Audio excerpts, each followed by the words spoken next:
சிலுவை தியான நிகழ்ச்சிகள் யாவரையும் அன்புடன் வரவேற்கின்றேன். சிலுவையிலே வெற்றி சிறந்தவர் இயேசு கிறிஸ்து. அந்த சிலுவையின் வெற்றியை குறித்து அதனால் நமக்கு கிடைக்கப் போகிற பலன்கள் என்ன, அதிகாரங்கள் என்ன என்பதை நாம் அறிந்து கொள்ள ஆண்டவர் நமக்கு கிருபை செய்வாராக. பிலிப்பியர் 2:8 சொல்லுகிறார், சிலுவையின் பரியந்தம் தன்னை தாழ்த்தினார் என்று.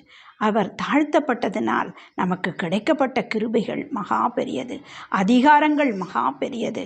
6 அதிகாரங்களை குறித்து நான் இந்த இடத்துல உங்களோடு பகிர்ந்து கொள்ள ஆசைப்படுகிறேன். முதலாவது, ரட்சிக்கிற அதிகாரம். லூக்கா 19:10 சொல்லுகிறது, அவர் ரட்சிக்க அதிகாரம் உள்ளவராய் மாறினார்.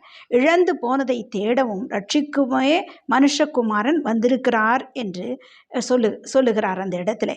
ஆம், சகைவை ரட்சிக்கிறார், சகைவை சந்திக்கிறார். ஆம், அவனுடைய வாழ்க்கையில ஒரு பெரிய ரட்சிப்பை அவர் உண்டாக்குகிறார். 1 தீமோத்தேயு 1:15 பாவிகளை ரட்சிக்கவே இயேசு கிறிஸ்து இந்த உலகத்திற்கு வந்தார் என்று வேதம் சொல்லுகிறது. ஆம், ஆகிய பாவியை ரட்சித்தார்.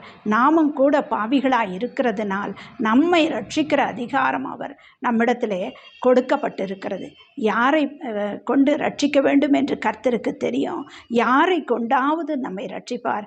ஆனால் சிலுவையில் அவர் தம்முடைய அதிகாரத்தை கொண்டு நம்மை ரட்சிக்கிறாராம். பாருங்க, லூக்கா 19:10 அதைத்தான் நமக்கு விவரமாய் சொல்லுகிறது. ஆம், அவரை தேடி போகிற யாவருக்கும் அவர் ரட்சிப்பை கொடுக்கிறவராய், நம்மை ரட்சிக்கிறவராய் மாற்றுகிறார். யோவான் 4:42 சொல்லுகிறது, அவருடைய உபதேசத்தை நாங்கள் கேட்டு அவர் மெய்யாய் கிறிஸ்துவாகிய உலக இரட்சகர் என்று அறிந்து விசுவாசிக்கிறோம் என்றார்கள். சமாரியா ஸ்திரீ அந்த இடத்துல தன்னுடைய சமாரியா நாட்டிற்கு போய் மற்ற தன்னுடைய கிராமத்தில் உள்ள மக்களுக்கெல்லாம் இவரை பற்றி கூறும் பொழுது, ஆனால் அவர்கள் எல்லாவற்றையும் அவருடைய உபதேசங்களை கேட்டு அவருடைய வல்லமையை பார்த்து அவர்கள் சொல்லுகிறார்கள், நீ சொல்லுகிறதுனால் அல்ல, அவரை நாங்கள் அறிந்ததினால் நாங்கள் அவரை இரட்சகர் என்று அறிந்திருக்கிறோம், இரட்சகர் என்று ஏற்றுக்கொள்ளுகிறோம் என்று சொல்லுகிறார்கள். கர்த்தரிடத்தில் மனம் திரும்புகிறார்கள். மனம் திரும்புவது அவர் வார்த்தையினால் மாத்திரமல்ல, அவருடைய அற்புதங்களினாலும் அதிசயங்களினாலும் அவர் உலக இரட்சகர் என்று அந்த சமாரிய ஜனங்கள் ஏற்றுக்கொள்கிறார். நாமும் கூட உலக இரட்சகராகி அவரை ஏற்றுக்கொள்ளும் பொழுது நாமும் ரட்சிக்கப்பட்டு அவரிடத்திலே சேர முடியும். 2வதாக, பாவ மன்னிப்பின் அதிகாரம். மத்தேயு 9:6 சொல்லுகிறது, பூமியிலே பாவங்களை மன்னிக்கிறதற்கு மனுஷகுமாரனுக்கு அதிகாரம் உண்டு என்பதை நீங்கள் அறிய வேண்டும் என்று சொல்லி திமிர்வாதக்காரனை நோக்கி, நீ எழுந்து உன் படுக்கை எடுத்துக்கொண்டு உன் வீட்டுக்கு போ என்றார். திமிர்வாதக்காரனை பாவம் மன்னிப்பு. அங்கே இருக்கிற சதுசேயர் பரிசேயர் எல்லாம் சொல்கிறாங்க, யார் இவர் பாவத்தை மன்னிக்கிறதற்கு, இவர் யார் என்று அவர்கள் சொல்லுகிறார்கள்.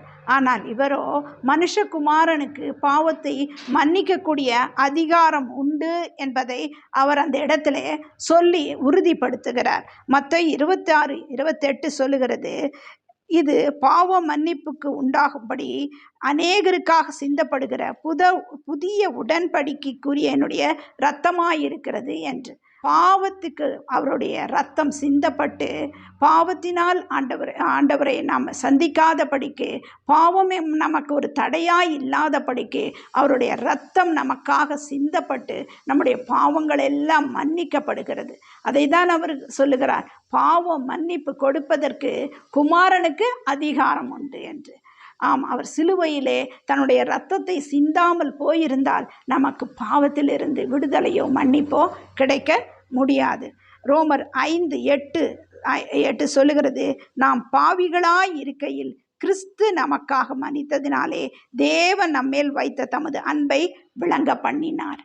கிறிஸ்து நமக்கு மேல் வைத்தார். தேவன் என்ன பண்றார், கிறிஸ்துவை நமக்காக அனுப்பி, இயேசு கிறிஸ்துவை தன்னுடைய ஒரே பேரான குமாரனை நமக்காக அனுப்பி நம்முடைய பாவங்கள் எல்லாவற்றையும் மன்னிக்க அவர் கிருபை உள்ளவராய் இருக்கிறார். 3வதாக, இயற்கையின் மேல் அதிகாரம்.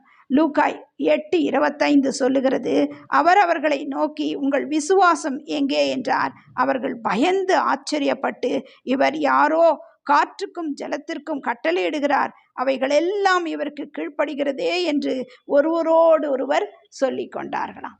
பாருங்க, அந்த இடத்துல அவர் தூங்கி கொண்டு இருக்கிறார். கப்பலின் அடித்தட்டில் ஜனங்கள் பிரயாணப்பட்டு அப்போஸ்தலர்கள் எல்லாம் வராங்க. இந்த இடத்துல மற்ற இடத்துக்கு சீஷர்கள் வரும் பொழுது அந்த இடத்துல அவர் சொல்லுகிறார், காற்றும் கடலும் இவரை அந்த இடத்துல கொந்தளித்து வரும் பொழுது அவர்கள் பார்த்து பயந்து போகிறார்கள், அவ்விசுவாசிகளாய் மாறுகிறார்கள். அப்போ கர்த்தர் சொல்லுகிறார், ஏன் அவ்விசுவாசிகளாய் நீர் மாறினீர்கள் என்று சொல்லி காற்றையும் கடலையும் அதட்டுகிறார்.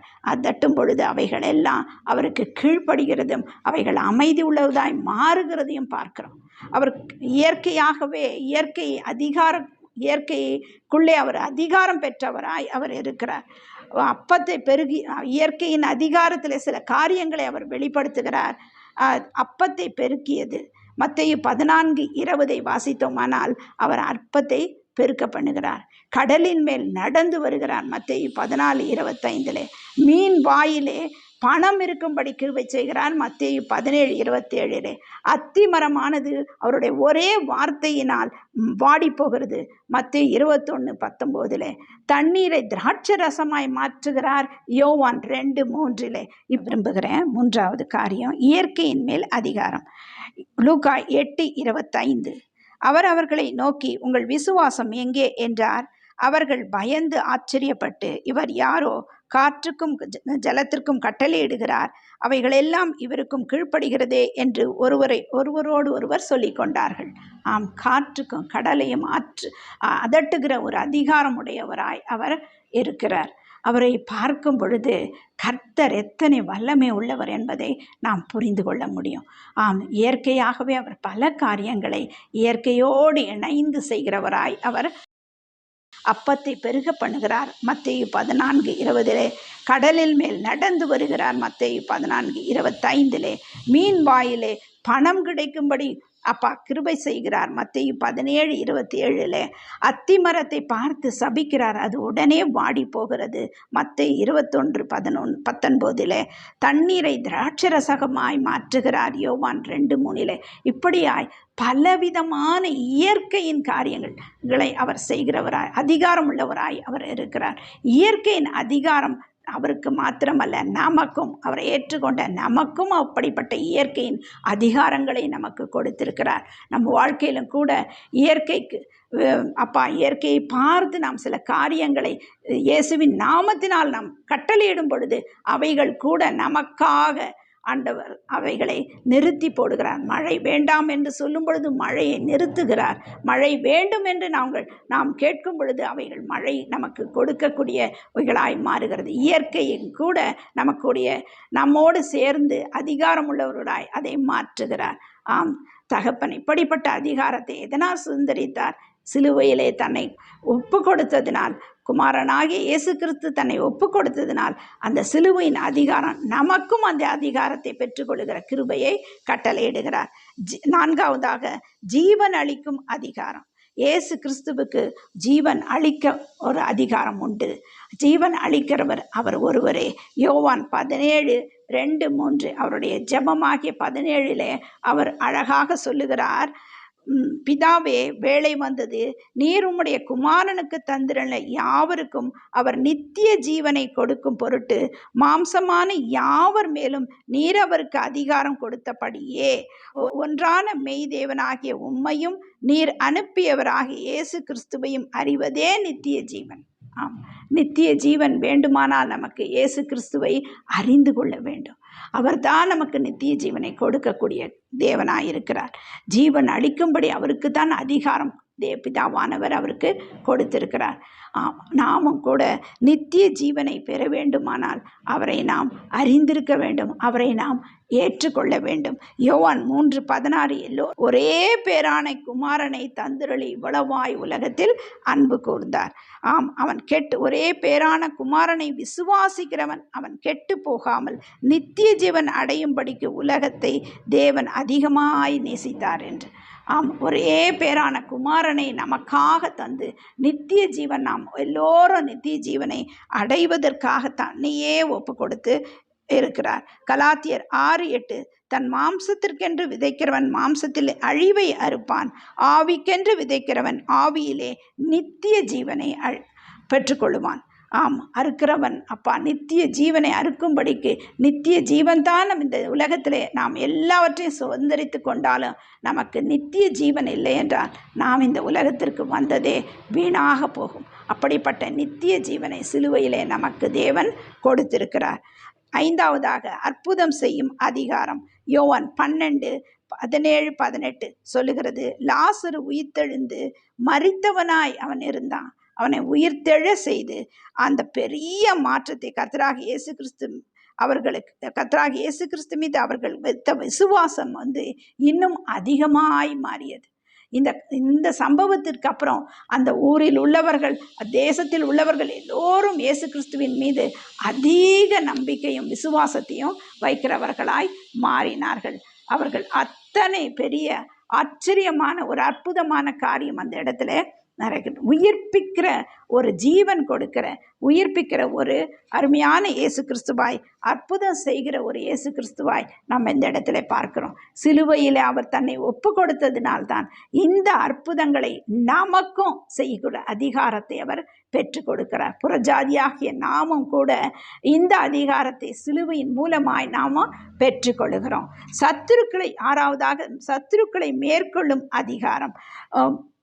லூக்கா 10:9 சொல்லுகிறது, சர்ப்பங்களையும் தேள்களையும் மிதிக்கவும் சத்துருனுடைய சகல வல்லமையும் மேற்கொள்ளவும் உங்களுக்கு அதிகாரம் கொடுக்கிறேன், ஒன்றும் உங்களை சேதப்படுத்த மாட்டாது. கர்த்தர் எப்படிப்பட்ட அதிகாரத்தை நமக்கு கொடுக்கிறாராம்? சத்துருக்களை மேற்கொள்கிற அதிகாரம், சர்ப்பங்களையும் தேள்களையும் மிதிக்கவும் சத்துருடைய சகல வல்லமையை மேற்கொள்ளக்கூடிய அதிகாரத்தை நமக்கு கொடுக்கிறார். சத்துருவானவன் நம்மை மேற்கொள்ளாதபடிக்கு சிலுவையிலே அப்பா எல்லாவற்றையும் மேற்கொண்டு ஜெயித்து வெளியே வருகிறார். மரணத்தை ஜெயித்து 3ஆம் நாளிலே உயிர்த்து நமக்கு ஜீவனை கொடுக்கிறவராக, சத்துருக்களை மேற்கொள்ளக்கூடியவர்களாக நம்மளை மாற்றுகிறார்.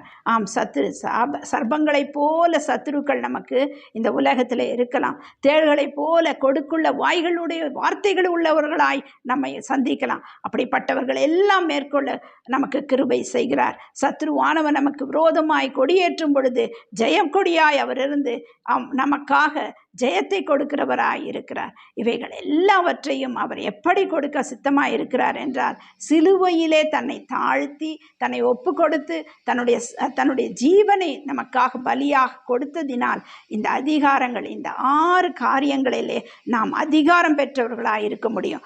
ரட்சிப்பின் அதிகாரம், பாவம் மன்னிக்கிற அதிகாரம், இயற்கையின் மேல் அதிகாரம், ஜீவனின் மேல் அதிகாரம், அற்புதங்களை செய்யும் அதிகாரம், சத்துருக்களை மேற்கொள்ளும் அதிகாரம் என்று இத்தனை அழகான அதிகாரங்களை நமக்கு நம் கையிலே தேவன் கொடுத்திருக்கிறார். எதன் மூலமாய்? சிலுவையிலே தன் ஜீவனை கொடுத்து வெற்றி சிறந்ததினால் ஏசப்பா நமக்கு இந்த அதிகாரங்களை கொடுத்து நாமளும் அவருக்குள் வெற்றி சிறக்க தேவன் கிருபை பாராட்டி இருக்கிறார்.